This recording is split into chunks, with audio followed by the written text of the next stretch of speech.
Hey everyone, and welcome to the Vita Cast, episode 44. I'm your host, Tyler Oltoff, and with me as usual is Kyle Wakeling. Hello, guys.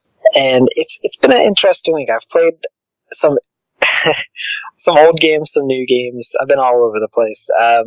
So yeah, first off, I of course played a ton of Sword Art Online. I think Kyle and I are having a little competition. We just don't know it yet of who can get to the end. Because what boss are you on now? What floor? I think I just beat 82nd floor. Okay, yeah, I just beat the 80th floor, so I'm right behind you, buddy. And you're a couple levels higher than me. Like, what level are you? I'm 111 now. Oh boy, I think I just hit 108 or 109. Yeah, I just leveled up to 111 when I was fighting the last boss. Yeah, I'm struggling on the bosses now, so I'm realizing I might need to start grinding more, so you're probably going to take a little bit of a lead. If you want a really good hint, just because I know, it helps me go faster, I don't really need to do it, but when you go into a boss battle, right as soon as you get in, everyone, rushes to fight him or whatever, just use one of your items, use the SP, the biggest SP regenerative item you have. Yeah. And then just rush in, because then as you're using your SP and depreciating your special skills, then it regenerates that in the background for you as well. So it doesn't take as much time to get back up to a full, and it helps you keep going with those skills for longer so that you can take bigger chunk out of the start. Yeah. All right. And you're praising your teammates, right? Oh yeah. All right. Yeah, I do that. I try to do that every time I'd make her do something. I'll be like, "Good job!" Make sure I get that 50 extra SP. I just watch that she's doing stuff, and then when she does a skill or something, I just keep hitting it. So yeah. It doesn't always have to be something you tell her to do. I just make sure that she's doing something. Yeah. Sometimes if she's not doing anything, you get that little question mark thing. It's she's huh? You idiot. No SP for you, you idiot. I'm not doing anything.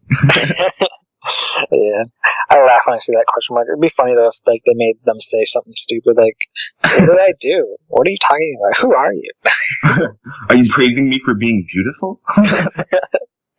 It was terrible. I had what boss was it? I don't want to spoil the bosses because I kind of like to see the boss for the first time. But anyways, I was fighting, I think, the floor 80 boss, the one I just beat actually, and I fought him twice. So the first time I lost. The first time he attacked me and he put a bleed on me, and I was already low on health, so I was running away from him, and I couldn't get my potion in time, and I had already used all my SP, so I couldn't just cast one of my healing skills, and I was like, no, and then right as I was about to get to the items, my character shattered, and I was like, God, I have yet to lose any party members or die fighting a boss, so yeah, I think I'm a bit OP. Yeah, it helps since you grinded. That's for sure. Yeah, definitely. But if you ever get to that point, Kyle, it's gonna hurt a little bit because sometimes you don't even expect it.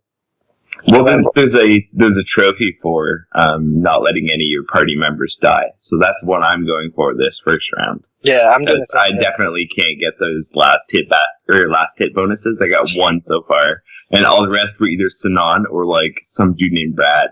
So I'm damn whatever. It, Brad. Yeah, damn it, Brad. Yeah, yeah. I think it doesn't matter if your your actual partner dies, because then it would just restart the boss battle. I think it's only your random guild members. If a random person dies. I don't know. I just know it saves after, I think, no matter what. So if it's saving something, there's probably something that it's marking down like that. So I don't want to let any of my guys die. I guess we'll find out, because I've gotten one to die, but then I think I quit. I was like, nope. And, yeah. And I've died. Sinan's died once, and it's just restarted. So if I get the trophy at the end, then I guess it just matters about the NPC characters. So we'll see. Anyways, that's just the first game I've been playing. We're already 5 minutes in. No worries. They love our voices, Tyler. That's what this is all about. They don't care about the beat or nothing. It's our voices. I just make them so happy hearing this sex. Anyways, they're like, oh god, get out of my ear, or get in my ear. Oh, this is not weird. Yeah. No, okay. I also played, this is an older game, I played Madden 13. Yes, that's right, you heard me correctly, people. Madden 13. I got this itch because the NFL season is coming back around. So I just decided to play a game with my Seattle Seahawks against the Green Bay Packers, and I was doing alright, and then I just started sucking. I need to play that game more. But I enjoyed it. I really wish EA would get back on the Madden train, even if they gave us legacy editions, because I want updated rosters for once. I'm tired of playing really old people that suck when actually they're good now. So, yeah.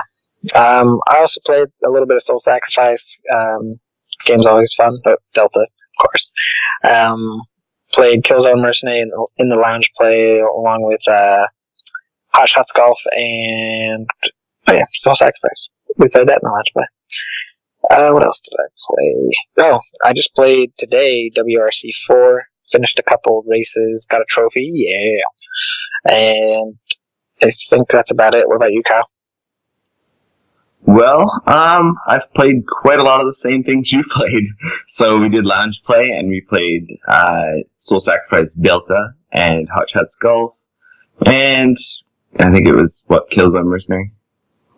Yes, sir. Yes. I don't know. Play so many games, it's hard to remember. Anyway, so yeah, those three for lounge play, and I enjoyed them all. Although I don't think I actually got that raiment in Soul Sacrifice Delta.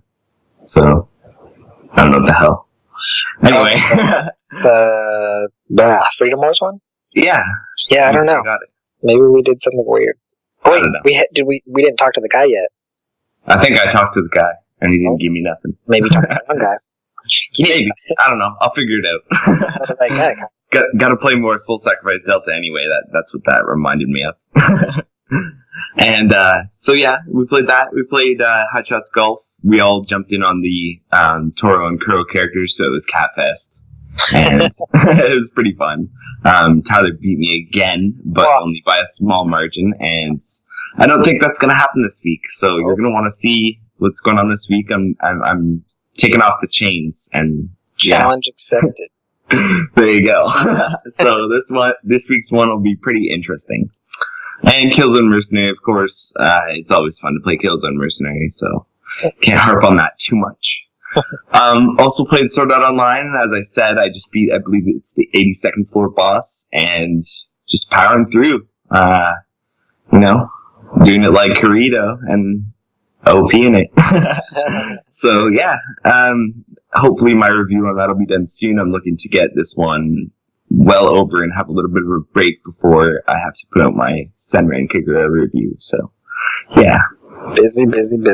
Yeah, and in light of the Ollie Ollie 2 announcement, which is coming up, we talk a bit more about that in the news. I've been playing some more Ollie Ollie, and yeah, I'm just loving it. But I need to play more regularly because, like the Hot Shots Golf, it's one of those games where you get into a rhythm, and I'm not so much in that rhythm right now.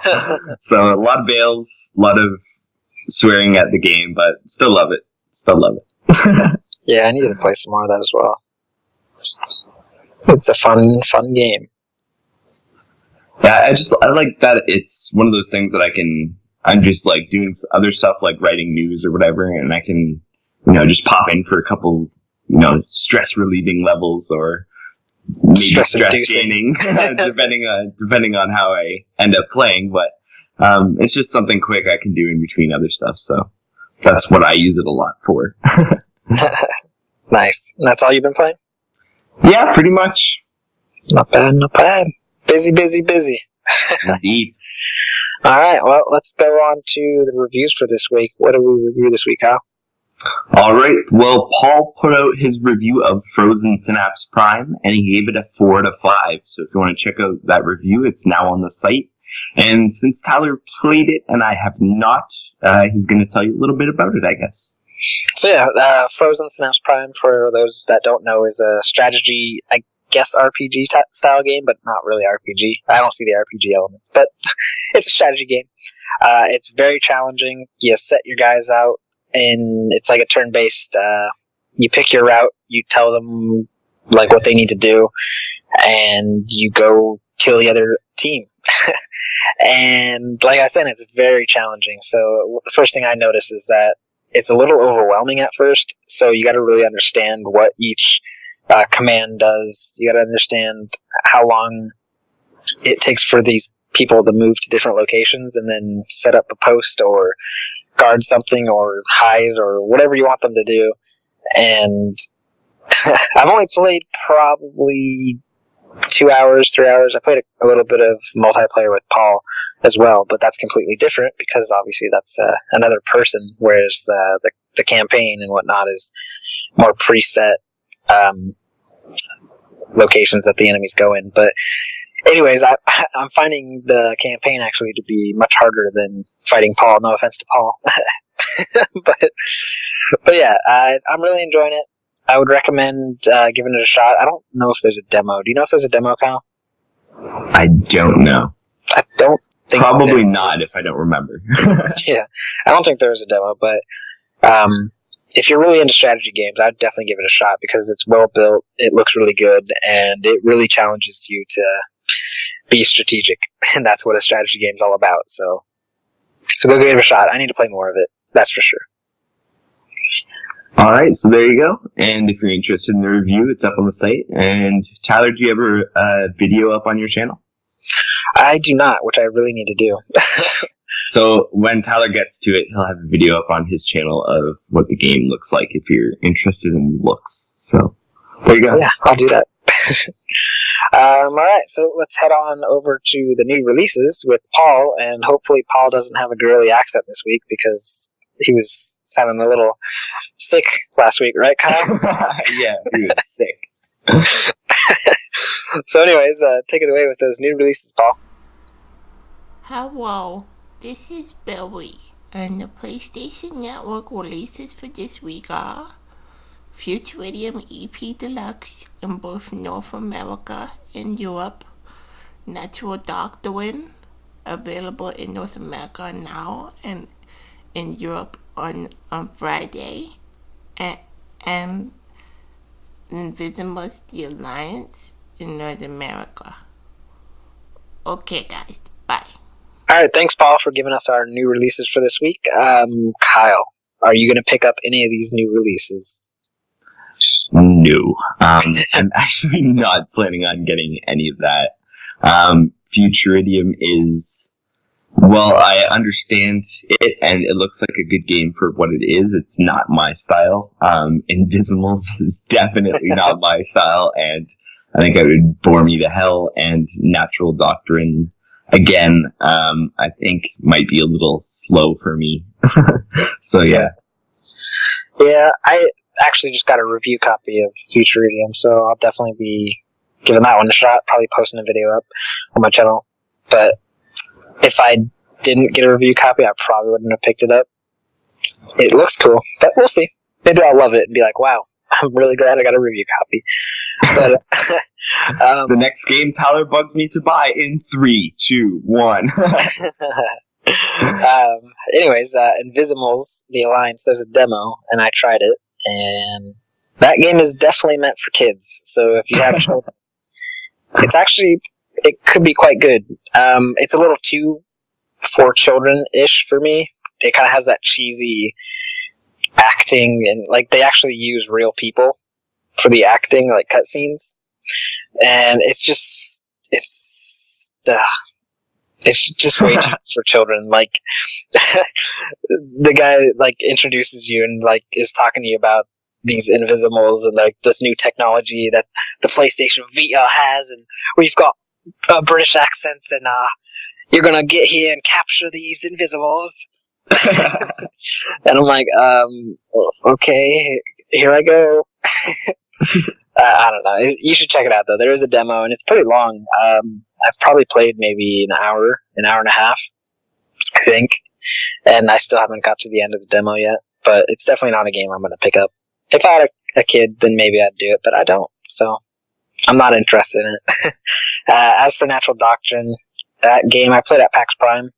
It is difficult, and like Kyle said, it might be too slow for him. I would agree. It is super slow. But that was just the tutorial, so maybe it picks up when you actually start to learn the mechanics and start playing the game. But, it's not my style, so I'm with Kyle with a lot of these games. But anyways, let's head on to the news and knock this out. So first up, Minecraft for PlayStation Vita is almost here. 4J Studios, the team behind the PlayStation Vita edition, announced today, or I think earlier last week, that the game is in final testing at Sony Q&A. The game has been sent back to them before to get some bug fixing done, but this time they seem very positive. And they haven't announced the release date yet, so who knows? But hopefully very soon. The Sun and the Moon coming to Vita.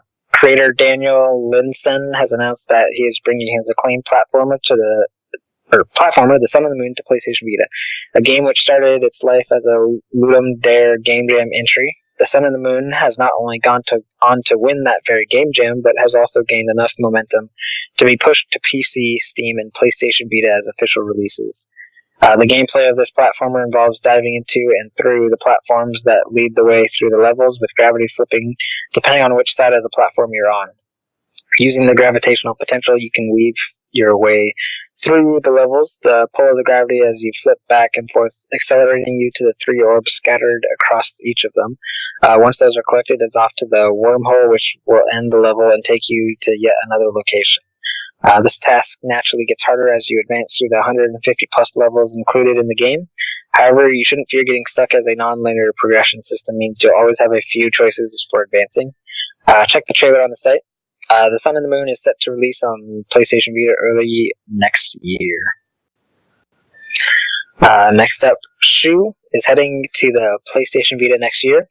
Shu, a beautifully hand-drawn 2.5D side-scrolling platformer, is heading to the PlayStation Vita and other PlayStation platforms in the middle of 2015. The game comes from CoatSync Software, who previously made a handful of mobile games before they decided to make their leap to PC and consoles. Shu, originally conceived of by the developers at Secret Launch, will be their PlayStation debut and is coming to the PlayStation Vita, PS4, and PS3. In Shu, you play as the titular character who is trying to flee a massive and brutal storm. To escape it, you'll have to run and jump across forests, savannas, and all the way up to the tops of a desolate mountain. Along the way, you'll encounter a number of stranded villagers who are seeking a refuge from the storm. As you rescue each villager, you'll be able to harness the special and unique abilities that each one possesses. However, if the storm catches up to you and takes away your villager, you will lose those powers. Shu is expected to launch in the middle of 2015 and will of course bring you more information on the game as it's released. You can check out a trailer for the game on the site for more. Alright, moving on. Sony Computer Entertainment Japan recently revealed some new details on the upcoming update for Freedom Wars. Update 1.20, the second major update for the game, will allow players to engage in PvP battles. These player versus player battles will feature up to 8 players as well as their accessory partners, making it for an up to 16 characters per match. A second major feature of the update revolves around ideology fights, where the main goal will be for players to obtain as many amnesty points as possible. Not much information is currently available on this mode yet. More details will likely come out as the update gets set to release in October, and also as a reminder for potential Western owners, Freedom Wars is scheduled to be released in North America on October 28th and digitally in Europe on the 29th, with the full retail version being available there on the October 31st. Next up, Sony quietly announced that Adventure Time, The Secret of the Nameless Kingdom, will be coming to PlayStation Vita as well as PlayStation TV and PS3 this November. And what could be possibly described as the most subtle game announcement in history, John Kohler from SCEA revealed the news in his PlayStation blog post concerning which games would be compatible with the new PlayStation TV. After listing off a number of games that will be available for the new console, he slips in the line, "In addition, I'm pleased to announce that Adventure Time, The Secret of the Nameless Kingdom from Little Orbit will also be available in November." Something is not right in the Nameless Kingdom, and suddenly all the princesses have vanished. It is now up to Finn and his brother Jake to battle enemies and solve puzzles in different temples in order to rescue the princesses. This game is a top-down puzzle adventure game that will feature a number of popular characters from the Adventure Time TV show on Cartoon Network. Adventure Time, The Secret of the Nameless Kingdom, is set to launch on November 18th in North America, with the European release date unclear. And as I mentioned earlier, London-based developers Roll7 took to the stage at EGX to announce a sequel to their acclaimed skateboarding title, Ollie Ollie. Subtitled Welcome to Ollywood, the game promises many improvements over the first title, which I absolutely loved when I reviewed it back in January. Our press release reads, quote, London-based developer Roll7 is proud to announce it is working on a sequel to the Twitch score attack hit, Ollie Ollie 2 Welcome to Ollywood. The iconic skater is going all green screen and getting a radical at Hollywood Studios, plucking him from the street and dropping him squarely in the middle of the big screen's most bodacious cinematic locations. Gameplay will be massively enhanced with the addition of ramps, jumps, and epic hills, allowing for monster air and split-level routes. The much-praised Ollie Ollie combo system is set to be even deeper through the joy of manuals, reverts, revert manuals, and grind switching. The team are even updating the hollowed Trictionary with new specials, including 540 Shove-Its, anti-Casper flips, and dark slides, to name but a few. To accommodate the sheer volume of action, the skater dude and his pixelated world are being given a stunning new art makeover with clean lines, gorgeous new backgrounds, and uber-detailed trick animations. Over 9,000 extra frames of hand-drawn goodness. End quote. We've been promised 5 new worlds, 50 new amateur and pro levels, in addition to 250 new challenges, as well as daily grind, spots, and rad modes. Ollie Ollie 2 will also feature a new mode called Combo Rush, which on PlayStation 4 will be split-screen multiplayer with a time limit, and players are tasked with ramping up big scores. The Vita version is set to add ad hoc multiplayer as well. Slated for a 2015 release, we'll bring you more news on Ollie Ollie 2 Welcome to Hollywood as soon as we have it. Can't wait. Me either. Alright, next up, this one's kind of a long one, so bear with me. Marvelous tells us more about Luminous Arc Infinity. First, we are given a brief overview of the game's story. The world of Luminous Arc Infinity revolves around a group of girls known as the 9 Pillars of Lapis. Together, the 9 Pillars reign over the world and maintain order within it. By praying to Lapis and power their magic power into it, they ensure that the world remains preserved. Once a year, imperial rites are held in this world. People come from all over the world in great numbers in the hopes of catching a glimpse of the emperor, crowding around inside the castle grounds during the lead up to the ceremony. Seed, a young man who trained under his master to become a tone echo specialist, pays no heed to these crowds and decides to take a nap in a nook within the castle. Soon enough, though, trouble arrives in the form of Amadeus, a shady organization whose members are disguised from head to toe in masks and robes. When Seed manages to save a girl that they attempt to kidnap, he finds himself on a path that will greatly change his life. Thus, Seed eventually sets off in a search of the Pillars songs as he travels around the world. We are also told about the game's flow and its characters. The game's cast features the aforementioned Seed, who certainly lacks motivation, a doctor inventor called Pulse, and an Opia witch called Violet. Luminous Arc Infinity will feature a number of systems that are typical to those found in RPGs, such as events, battle briefing, battles, and after break. So if you want to check more on the site, you can learn quite a bit more, because I cut a little bit of that out because there is a lot to learn about this game. So go check the site if you want to learn more about that game. Next up, Tales of Hearts R Day 1 Edition for Europe revealed. And these guys are lucky because I want this. It's not uncommon for Bandai Namco games to release Day 1 editions of their games. Tales of Hearts R is treated with one as well, called the Soma Link Edition. The Day 1 edition consists of 3 exclusive Tales of Vesperia costumes and a voucher to enter a competition for a Japanese collector's edition of the game, plus a few extras. Japanese collector's edition of Tales of Hearts R is signed by the team. Unique video for each winner made by the producer of Tales of Hido Baba. Personalized collector's outer case for each winner. There's also a bonus for people who pre-order Tales of Hearts R. You'll receive 3 exclusive Legacy costumes. The Legacy costume of Caius from Tales of the Tempest for Core. The legacy costume for Marta from Tales of Symphonia, Dawn of the New World for Koraku. The legacy costume of Spada from Tales of Innocence for Gao. Tales of Hearts R releases in North America on November 11th and in Europe and PAL regions on November 14th. Hyperdimension Neptunia Rebirth 3 5th Century or V Century release date revealed. This week's edition of Famitsu has confirmed that the release announced.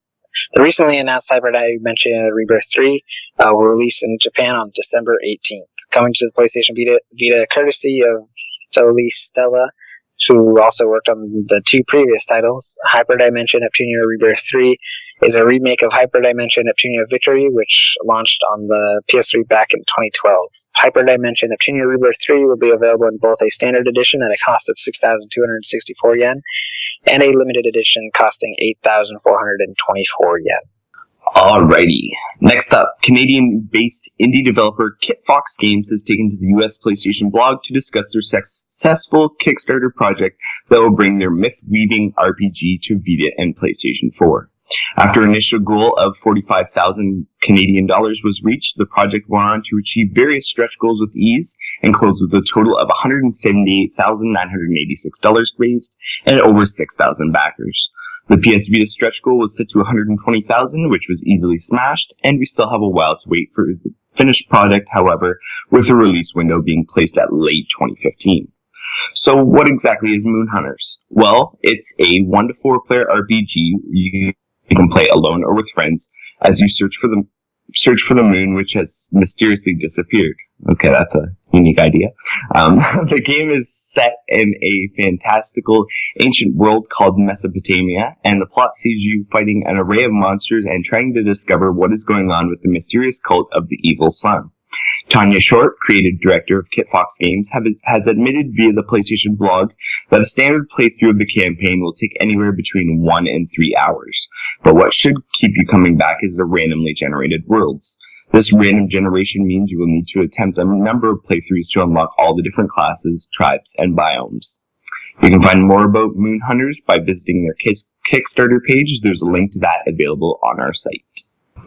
Jason Cirillo from Choice Provisions, formerly Gaijin Games, has taken to the PlayStation blog to reveal more about their upcoming arcade-style platformer, Whoa Dave. Whoa Dave, originally announced alongside their name change in June of this year, is an ode to the platformers of the 80s with a modern angle, upping the chaos and the challenge to appease the modern gamer. Here's a bit of the gameplay from Jason. Quote, "The basic premise is that poor Dave has taken it upon himself to protect the city from the relentless invasion of aliens hatching from mysterious eggs that are falling from the sky.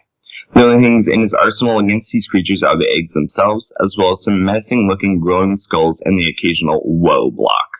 Once the aliens have hatched, they instinctively make their way down to the lava pit where they spring up and evolve forms.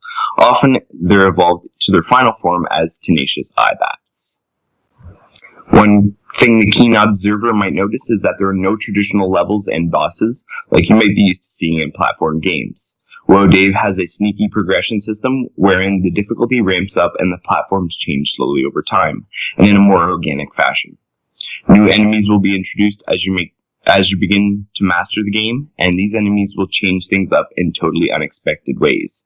The more skillful players will also manage to unlock Bonkers Mode, which in our opinion is the real game of Whoa Dave."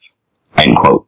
Whoa Dave will be cross-buy between PlayStation 4 and PlayStation Vita when it launches, which will apparently be very soon, according to Jason. And the creator of classic horror adventure series Clock Tower, Hifumi Kuono, has returned with his studio Nude Maker and has announced that development has commenced on a new horror franchise.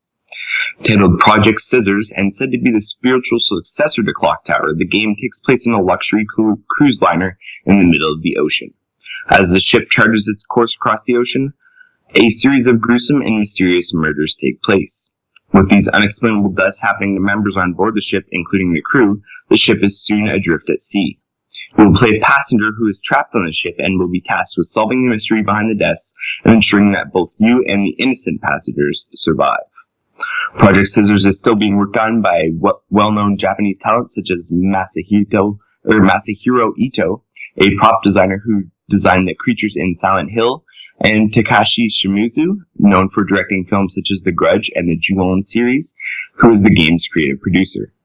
It has been announced that other well-known Japanese talent will be working on Project Scissors, with the lineup to be revealed in future announcements. No release date has yet been announced, but as always, you guys know who will bring it to you when it is. Alright, next up is going to be a horrible translation or pronunciation of Japanese names, so be ready to laugh, Kyle. Alright, here we go. Yukayo no Roshi announced for Japanese release. Remember that Way of the Samurai tease back at the Tokyo Game Show? It was actually a game called Yukayo no Ryoshi. Translation, Ronin of the Fleeting Life. I nailed it. Coming from Danganronpa developer Spike Chunsoft. Paired with the PlayStation 3 version of the game, these two games tell a what-if story set during the end of the Edo era. Both share the same fields and systems, but offer completely divergent stories. The Vita version telling the branching but directional story of Shinzengumi soldier Hojiro Okada. The game uses a rendering engine known as the Yukayo engine, Fleeting Life engine, allowing the development team to create whatever landscapes they like using Ikayo-esque visuals. Here's the game's announced staff list, some notable names in the mix. Director Kazunori Hanashima, main planner Takayuki Sugawara, Danganronpa director, character designer Hitoshi Fuji, Danganronpa, music Kimiyadachi, Patapon Loco Roco. Release dates for Yukayo no Ryoshi and its PS3 counterpart, Yukayo no Shishi, have not been announced. How did I do, Kyle? It's Ukiyo no Roshi, Tyler. And, yeah, you did just as I expected you to do. You actually wouldn't have got that one if I hadn't screwed up, so that's kind of funny. Oh boy. Yeah. Well, the next time don't screw up. Yeah, so you guys don't know, but I actually screwed up and included something that I wasn't supposed to, and that last minute changed it, and that's why Tyler got that one. And yeah, it was full of Japanese names, so it worked out perfectly. You're welcome. Yes, you're welcome. Anyways, next up, Gundam Breaker 2's characters, Gunpla, and more. It has been revealed that stages in Gundam Breaker 2 will feature different gimmicks, such as Mega Rider, Base Jabber, or Fortresses. That will be versus Battleship and Battleship Escort missions included as well. New characters being added to the roster includes Shoma, voiced by Atsushi. Oh my god. He's got me again. Anyways, Ria Heisenberg, voiced by Yuko Haikasa, and Karvi Kula, voiced by Katsuyuki Konishi. New playable Gunpla have been announced as Akai, Hygog, and Age 2 Darkhound. Gunpla appearing on the package art include RX-78NT1, Gundam Dynames, Gundam H2 Normal, Gundam Kyoza, V- Gundam, V2 Gundam, and many more. As for returning players from the original Gundam Breaker, here's what you can't bring with you via save data importing. One part per type can be imported. Tiers have switched from a star level in the first game to a level system in the sequel. Upgrading said parts will make them just as viable and strong as what can normally be gotten through playing Gundam Breaker 2. The G Gundam Godslash and the Wing Banshee Blade Strike Gundam's Beam Sabers can't be imported. Gundam Breaker 2 is currently set to release December 18th in Japan. Oh, dear Lord, here's some more names. I just picture Kyle like in a devil costume, like laughing and like playing with his mustache or something. Alright, next up. New RPG coming from the minds of Final Fantasy writers. From the minds of Kazuji Nojima, scenario writer for Final Fantasy games including 7, 8, 10, and 15. And Hitoshi Sakimoto, composer on Final Fantasy Tactics and Final Fantasy VII, comes Zodiac, a persistent online RPG. The game is a 2D RPG set in an ancient world that was once ruled by powerful gods. In Zodiac, you will master the power of the 12 Zodiac signs and explore an ancient prophecy. Being developed by a French-based studio called Kobojo, Zodiac's director describes the game as a combination of elements from Dragon's Crown, Final Fantasy, and Valkyrie Profile to make a new online multiplayer experience. If you're not a fan of online gaming, worry not, as Zodiac can also be played alone if you prefer. Zodiac's battle system is turn-based and combines both Western and Japanese styles, as does the rest of the game. The 12 Zodiac signs act as different classes, and these can be switched between on the fly during battle. Zodiac has been built using the Unity engine and has been in development for a year. Developer Kobojo have still to decide whether they will release the title as a price or as free-to-play, saying this depends mainly on platform owners such as Sony's approval. Due to release in 2015, we'll bring you more on Zodiac as soon as we hear more. For now, check out the trailer and some streams on the site. And that is the news. Boom, it's over. Yes, it is. All those Japanese names. Thanks, Kyle. You're welcome. You just get a nice kick out of it. Oh, man. If I didn't have mute, it would seriously ruin the podcast because I'd just be laughing over your whole, news reading part. Oh, dear. I unmute just to give a little, ambience to the podcast sometimes, but a lot of the time I'm just laughing over here with mute on, and if I wasn't on mute, it would ruin everything. So yeah, good times. Maybe for you. I'm trying, believe me, people. I am trying my best to pronounce these Japanese words. And it's not working. One day, Tyler, get it. One day. One of these days. Anyways, let's keep saying them. You're bound to get them right sometime. Maybe if they just all have the same names, so that I can just learn those couple names and then I'll not anything else. Okay, everybody in Japan use the same names. Go. Yes. Anyways, let's move on. All right, so talking points this week. We only have the one, but we've got lots of listener mail to make up for it. So, yeah. The talking point, as usual, that we carry over is announced or released games we're looking forward to from the week. And since we already talked about the new releases, let's just talk about what was mentioned in the news. So, Tyler, what do you think? The one I just read, that new RPG, Zodiac, that actually sounds kind of interesting, since I liked Dragon's Crown, but I'd like to see something like what they're working on with the Final Fantasy style. I don't know if it's the same style, but with that influence, I guess, behind it, I'd love to see what they can do. Also, Ollie Ollie 2, I think we were saying that earlier, or right after you read that news story, that I'm excited for it. So yeah, I'm excited for that. Speaking of Ollie Ollie 2, I guess I'll throw that in here. Next week, we have a guest, and our guest is Roll 7. So we're having at least Simon from Roll 7 joining us for the podcast next week. So if you're interested in hearing more about Ollie Ollie and more about Roll 7 and what they've got going on, it's something to tune into. Oh, so keep that in mind. Can't wait. Should be a good one. Yeah, it definitely should be. We had them for Ollie Ollie, right? We did have them after the release of Ollie Ollie, but now they're coming back, so. Awesome. Yeah, more Roll 7. I think they'll be our first people to come back. Yes, they will be. They will not only be our first people to come back, but they will be coming back on the podcast anniversary. So next episode is actually our anniversary, 1 year, pretty much since we started the podcast, so go us. Woo!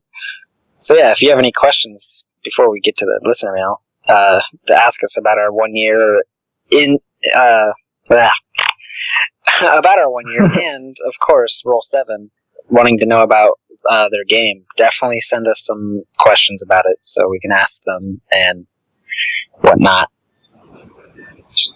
But yeah, anyways, back to the games we're excited for. What else? I am really excited for Tales of Hearts R.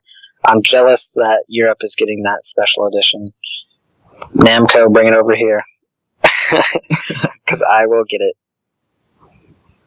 And, of course, Freedom Wars. They just released, or I don't know if they've released it yet, but that update, adding PvP matches and all that, I'm hoping they have it day one for the Western release. But I can't wait! Freedom Wars!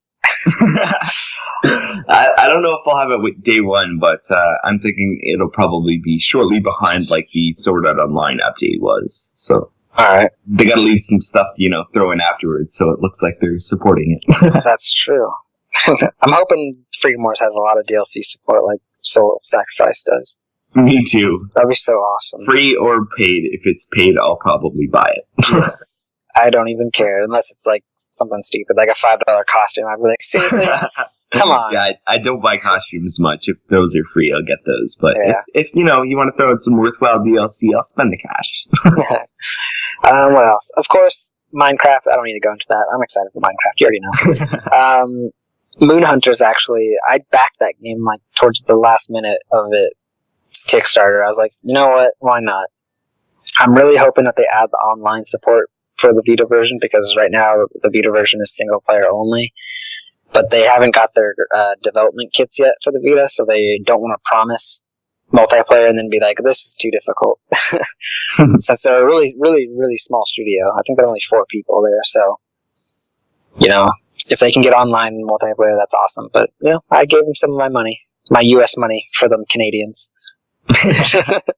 So let's see what they do with that. But yeah, what about you, Kyle? Not too much for me this week, but you know me, I'm a little picky. And definitely Ollie Ollie 2. I'm super looking forward to that. Even if there's like a whole shitload of bugs, and if I had an alpha version, I'd be playing that right now. Because it just looks awesome, and the curved ramps and multiple paths, I love that kind of stuff. So yeah, definitely really looking forward to that. Freedom Wars, we're less than a month away now, and I'm getting ridiculously pumped. And it's mostly Tyler's fault because he never shuts up about it. I am gonna pump you up. I'm pumped up, so it worked. So yeah, definitely looking forward to Freedom Wars, and yeah, looks really good. Tales of Hearts R, that's coming out soon as well, and I'm looking forward to that. And I mentioned before, but I'm just going to reiterate, Hyperdimension Neptunia Rebirth, just getting into the first one, but it hasn't really hooked me yet, but I can see that there's something there, so hopefully it'll be another series that I really get into, and then I'll have 2 more games to play once they get them here. Nice. So yeah, that's pretty much what I'm looking for. A couple others I have my eye on, but that's the main ones that stick out for me. Nice. We've got a lot of games coming, Kyle. We're going to be screwed. We say it all the time, and people just get ready. Seriously. I just sent Tyler a list of games for a little project we're working on that's coming out, and yeah, there's a lot coming, even just between now and Christmas and stuff that they've said, hey, it's coming out in 2014, and they haven't given us a date. There's only 3 months left of 2014, and there's a giant ass list of games. Be ready. Yes, be ready. Watch them cram them all in right before Christmas. Oh, dear Lord. We tried last time, remember? Yeah. We just had no lull, and usually you get the Christmas lull, right? A week or 2 before Christmas, everything kind of stops. There's one release or nothing, and then all the way to mid-January. Well, it was this stuff stopped on the 19th, and there was more stuff on the 1st, so we were just boned. So hopefully we get a little bit of a break, because I'm probably going to be trying to clean up some of my backlog in that time. Yeah. But yeah, it looks like we're still going to get pretty hammered, because there's so many big and great looking games coming out between now and then. Yeah, it's ridiculous. Alright, that's all our talking points, right? Yes, just the ones this week. Alright, let's head on to the listener mail for this week. What do we got? Alright, well, we've got 4 different listener mail this week, so lots to talk about. Our first listener mail is from ZBF or at NFL Today 247 on Twitter, and he asks, why doesn't the Vita have access to all PSP games? Okay. So Tyler, why don't you tell him? I'm actually not 100% sure, really. I think some of it has to do with hackers being able to get through certain things on certain PSP games, but that could also be with I don't know. There's that, and then I think there might be the what is it? Oh God, I can't think of it right now. Kyle, I feel like you have a better answer. Yeah, I've got the answer. There's no one answer because there's a lot of different reasons, just like Tyler was alluding to there. The one is that some games are hackable, and just because of how they've been coded or the way that they were put out, there's no real way for them to fix that without going back to the original developer, who may not be around anymore or may not have time to do these things, or the monetary want to do these things, so they don't care, and so it leaves them in kind of a limbo there.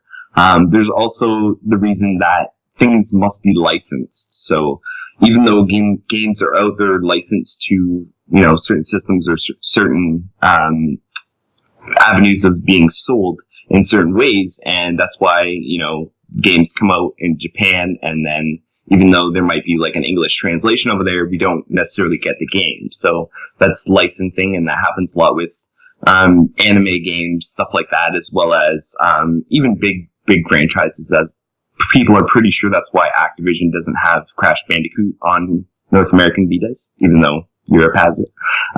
So there's those kind of things. That's PlayStation 1 game, but still same idea. And then there's also, there's other reasons as well. Sometimes things get pulled down and it's for, just a ridiculous reason. They updated it and something went wrong and nobody even notices. Somebody on NeoGAF recently just messaged a whole bunch of publishers and said, hey, your games are missing. And they went, really? We didn't even know that. And then they got put back up. So that's another reason why things could be not necessarily there. And then there's just plain old incompatibility. So sometimes, as good as emulation is, sometimes it just doesn't work. So it might not be something that's hackable, an exploit like these things that, sometimes get taken down and then put right back up. It might just be a complete incompatibility. So the game will not run via emulator. It crashes the Vita, or it just won't start, or you get to a certain point, it just doesn't do anything. So there's a variety of reasons, and in a lot of cases, they're quite clear on what, the specific reason for specific games are. But it's almost, 99% sure that it's one of those reasons why any PSP or PS1 game isn't available on any certain system. So there you go. The long and short. Yeah, the long and short. There's many reasons. Most of it comes down to money or straight up compatibility. Well, there you go. Hopefully that answered your question, because I don't know how any other way we could. There you go. So moving on, our next listener mail is from Steve Jaworski at Jawsome, JAWESSOME on Twitter, and he says he wants to hear our thoughts on Sony's inability to address users being able to change their PSN username. What do you think about that, Tyler? I think they're trying to figure it out, and something is stopping them from being able to do it, because it's such a requested thing that I don't understand why they wouldn't have done it yet, unless something is causing problems. And with the friends list being problems right now on PS4 and on the Vita, and if you try to get on your PS3 right now and you have over 100 friends, good luck. So I feel like there's something that's just screwing something up, and they're trying to figure it out. So hopefully very soon we can, because personally I don't really like my name anymore. I was pissed off when I made it, which is kind of funny, because my name is I'm So Happy 77, if you guys are curious.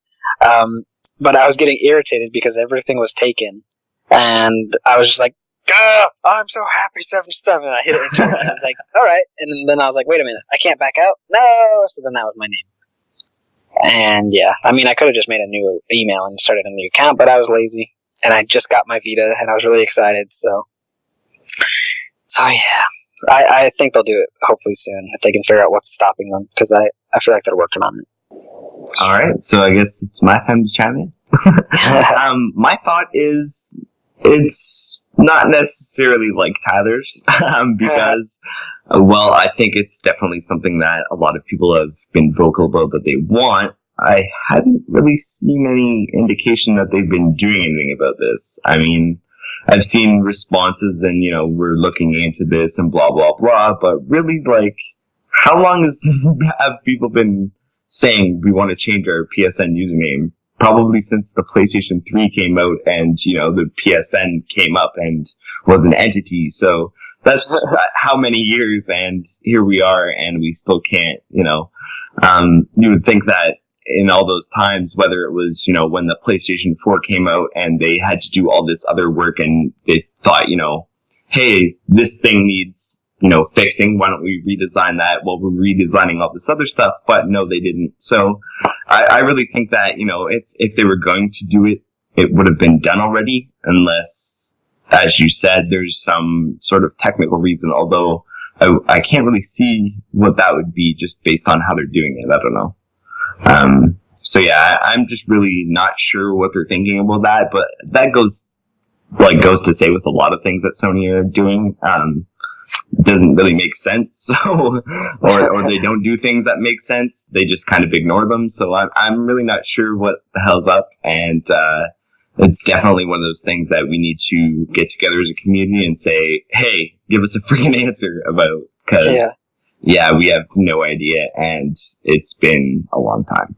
Yeah. So yeah, that's pretty much what I think. All right, next question. Alrighty. The next question is from Salvo Days at Salvo Days on Twitter, and he says, do you think Sony will integrate into using a second PlayStation Network account to Vita? Plus, prices have gone up by 50% overnight for a few regions that have already had pricing disadvantages. What would you do? Quit and move to a US account?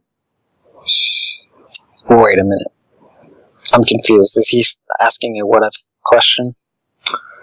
He's saying no. He's saying that he's asking if Sony will integrate using a second PlayStation Network account, and he's asking it because in his region, and I assume other regions, PlayStation Plus prices have gone up by 50% overnight, and they already had pricing disadvantages there, so games are overpriced compared to other regions or something like that.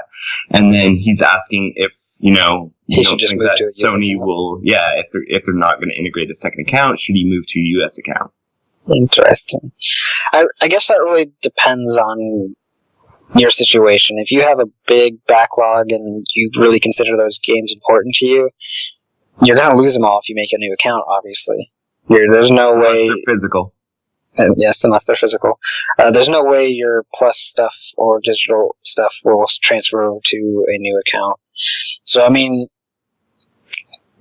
I don't know. I mean, if it's cheaper for you to make it a US account and you don't really care too much about all your digital stuff, then I'd go for it. But just keep in mind that none of your stuff, DLC-wise, from whatever region you're from, will work on the US account unless it is US DLC. So yeah, just like Tyler said, if you're switching, you better make sure that you can take what you want to take, and that because if you move to, say, a US account, you can't just, go to the store wherever you are and buy a game that has DLC or even an online pass and have that game work properly all the way on your system, get everything working. So if you were to say, somewhere else where you can't necessarily get US games that are physical, it would be only beneficial, I guess, if you were going all digital that way and had a reliable way of getting PSN cards or getting money onto your account that way. So, it depends on what your situation is, I guess, because if prices are going up and that, the dollar, whatever your dollar is, isn't changing a lot relative to the US, dollar, and that games are cheaper there, then it is obviously beneficial to move to that, but you have to, kind of look at whether you have the means to get money into your account and all these other options, because it's not just cut and dry as you would hope it to be. As for thinking whether Sony will integrate a second PSN account to Vita, we've talked about this a little bit. I really hope so, but we haven't seen really any indication that they see PlayStation Vita as something that needs two accounts, other than, the people who have, been writing in and saying either I'm sharing this with somebody, I use multiple regions, blah, blah, blah. I don't think that's big or vocal enough to get them to address that. So I'm not sure if we're going to be seeing that anytime soon. So, yeah. As for anybody who's looking to get a Vita or has just got a Vita and maybe doesn't have anything digital, or even physical if they don't have much, it's a good idea to pick a regioned account that's a main region. So one of the big ones is US, of course, for North America.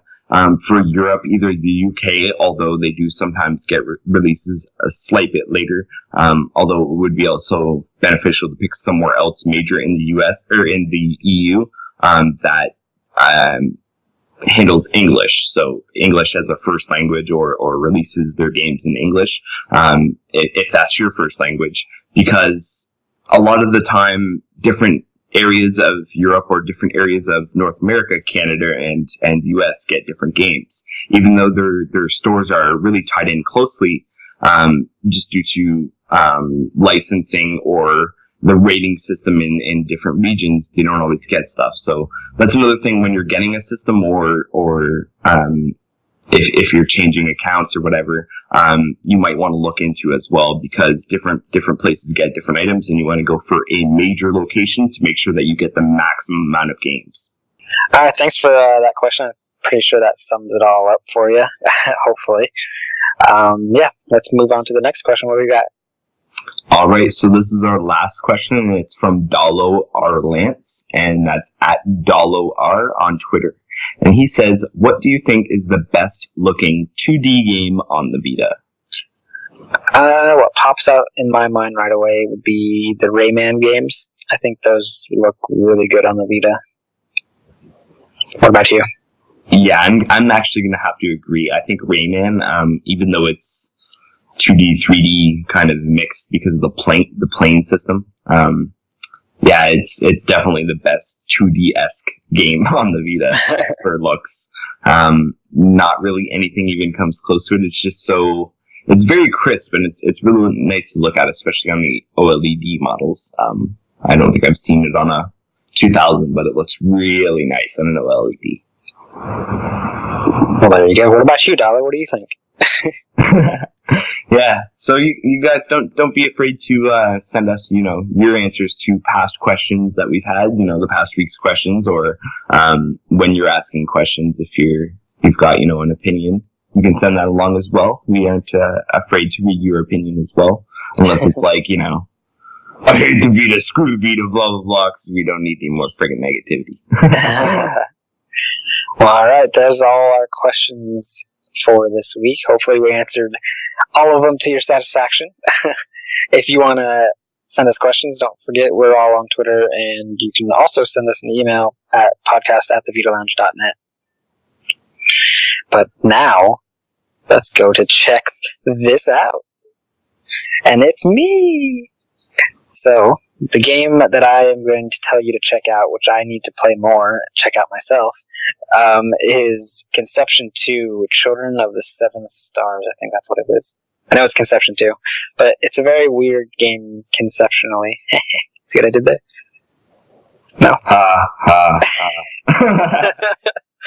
Anyways, you basically make babies and they help you fight in these dungeon-style stuff, similar to Persona. Although Persona doesn't have baby making. But yeah, it's very interesting. The story is interesting. It's not very, grabbing, but there's a story. There's a story, don't worry, guys. Yeah. I like it just more for it looks really good graphically. They have, some anime cutscenes that look really nice. And it's just a nice RPG to play that gives me a Persona feel. So, and I love Persona. So yeah, that's my check this out game for this week. And that's it. Let's get out of here, Kyle. I don't think that's it, Tyler. I think you forgot to mention something that maybe it's the last week for, Tyler. Yeah. Tyler? The last week for those PlayStation Plus games. So you might want to go click the download button if you have PlayStation Plus. Yeah, so as Tyler says, it's the last week for the PlayStation Plus games, both in North America, I believe, and Europe. So if you haven't claimed whatever's there, both for Vita and for PlayStation 3, PlayStation 4, now's the time so you don't forget and then get screwed when they change them over. Yes. So don't get screwed. Yeah, don't get screwed. All right. Now, that's all we got. Let's get out of here. So, like usual, you can find all the stories that we talked about on the VitaLounge.net. We're all on Twitter at the Vita Lounge. I'm at Mr. PSVita Reviews. Kyle is at Teflon Tactics. We're also on Facebook. Just search the Vita Lounge. We have a YouTube channel called Lounge Play, where we do lounge plays. We record every Saturday at 1 p.m. Pacific, 4 p.m. Eastern, and 9 p.m. GMT. British Standard Time? Yep, British Standard Time. British Summertime. So, yeah, you weirdo. There you go. Come on. Well, it wasn't GMT, which was what you're going to say, so at least I got the acronym right, BSD. What did you call me? You heard me, Tyler. You're a big BSD, you son of a BSD. Oh, snap, he didn't. Anyways, Lounge Plays are where we play with you guys. We play anything, really. We have a thread on the forum, which you should join, which is thevlounge.net/forum. We have a topic on the Lounge Play where you can suggest games that you want to play. We have a list of the games that Kyle and I both have that we can record and post up on the channel. So go subscribe to us on there and try to get into one of our games because we'd love to have you. Like I said earlier, that we have the forum. Go sign up, join the conversation, introduce yourself. Yeah, we're on iTunes. Go subscribe to us. Comment, rate us, let us know how we're doing. And that's it for this week. So take care, and we're out. Yeah, and don't forget to join us next week for Roll 7. Oh, yeah. SENRAN Kagura. SENRAN Kagura. Yeah, I don't think Roll 7 made that, but, still, SENRAN Kagura. We'll ask them their opinions on the boob physics. Good idea. We'll ask them if they've implemented any boob physics in their game. The skater guy needs more boob physics. Alright, we're out of here. Bye. Later.